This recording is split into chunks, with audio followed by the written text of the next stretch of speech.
distribution and start the field and field process. You'll note here that I have prescribed the prescription to the 98% isodose line, and we are prescribed to the tangent waypoint.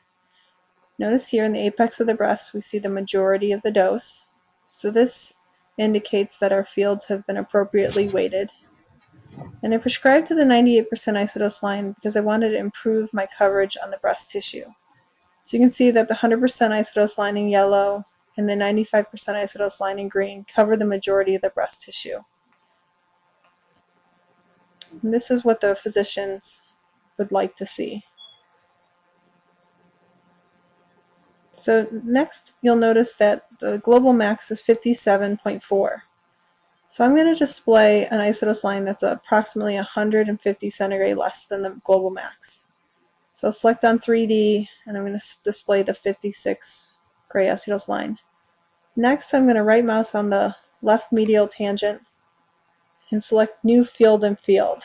This is going to start my first segment for the left medial field.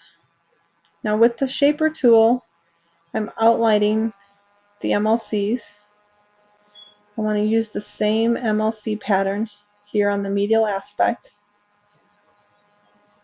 And now I'm going to create an MLC pattern that will block out this hot spot.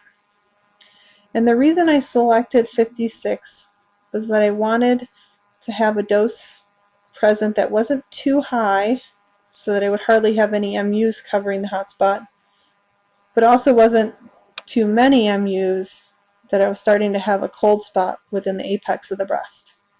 So like I said, approximately 150 centigrade less than the global max is an ideal starting place. So I'm just drawing these MLCs around my hotspot. Now you can see that the MLCs cover the hotspot. And I'll go down here to the field and field weighting and select interactive apply, and I'm going to put 1% of the dose on this field. And now Eclipse requires me to calculate.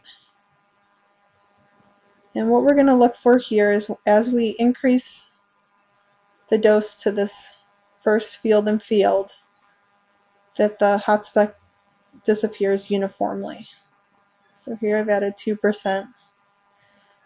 Let's keep increasing in weight. You can see there's a little hotspot left here, but I think with just 1 more percent, okay, possibly 2 more percent, the hotspot disappears. So this is acceptable. We don't have an area that's really hot that we're still trying to remove the dose on. So let's go ahead and do the same thing on the left lateral. So now our hotspot global max is 56. So I'll change my isodose distribution to be 54.5. Hit apply. You can see our hotspot here. And we'll right mouse on the left lateral tangent, New Field and Field. And the same concept here, we'll use the shaper tool to outline the medial MLC border.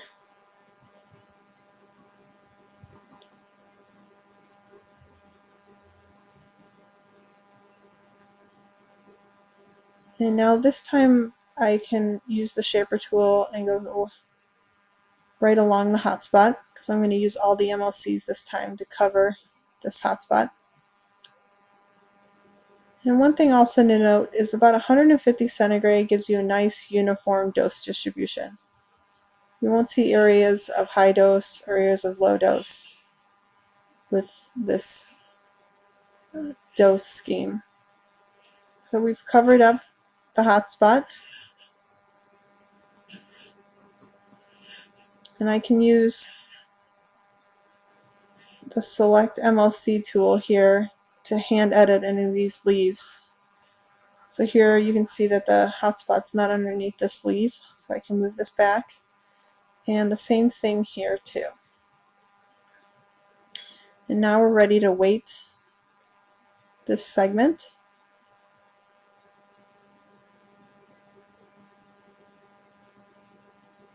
I'll go ahead and put 1% on, and now Eclipse requires me to calculate.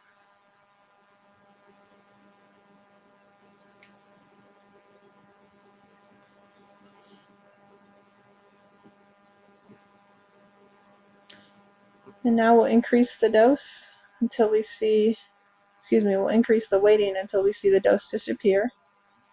So about 5.5. Okay, 6% again seems to work best.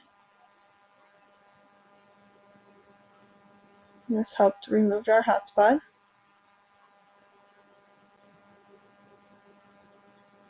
And let's go back to the medial tangent, new field and field, and we'll add our second segment.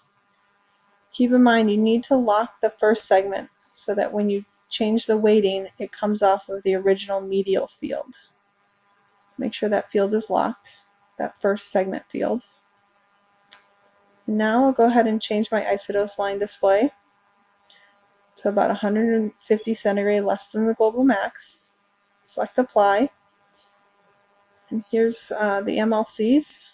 And we'll go ahead and draw our aperture. What's important to note is that you don't have too many MUs on one segment versus another, that you've gradually added the MLCs.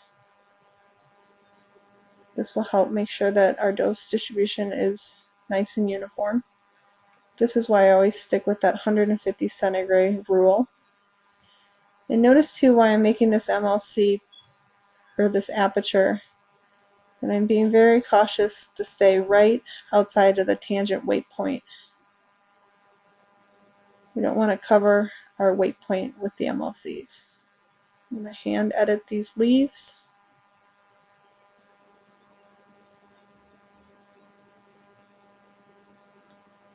Go ahead and remove this bottom one again as well.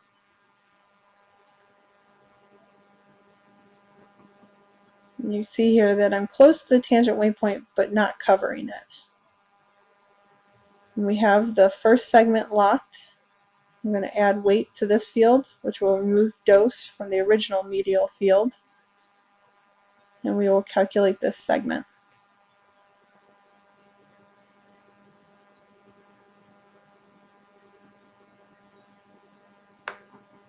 And now it's the same process. Increase our weighting until we see the hotspot disappear.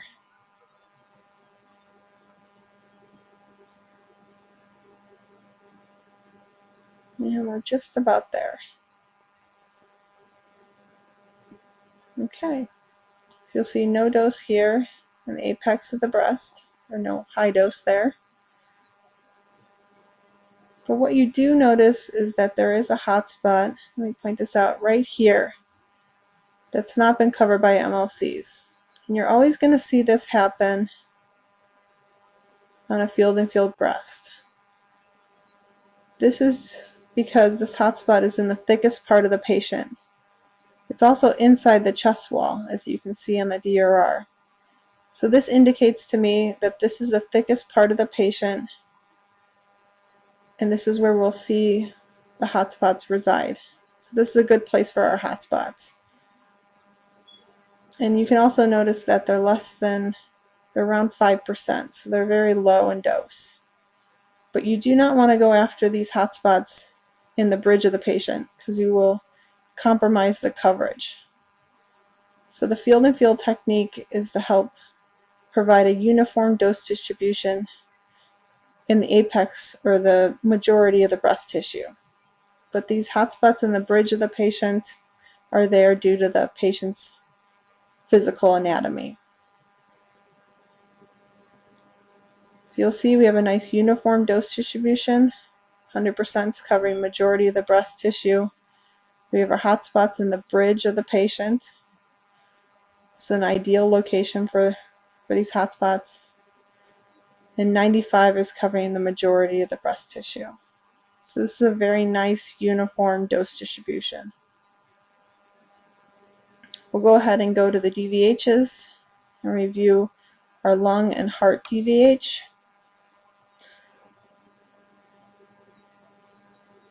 And our PTV boost coverage.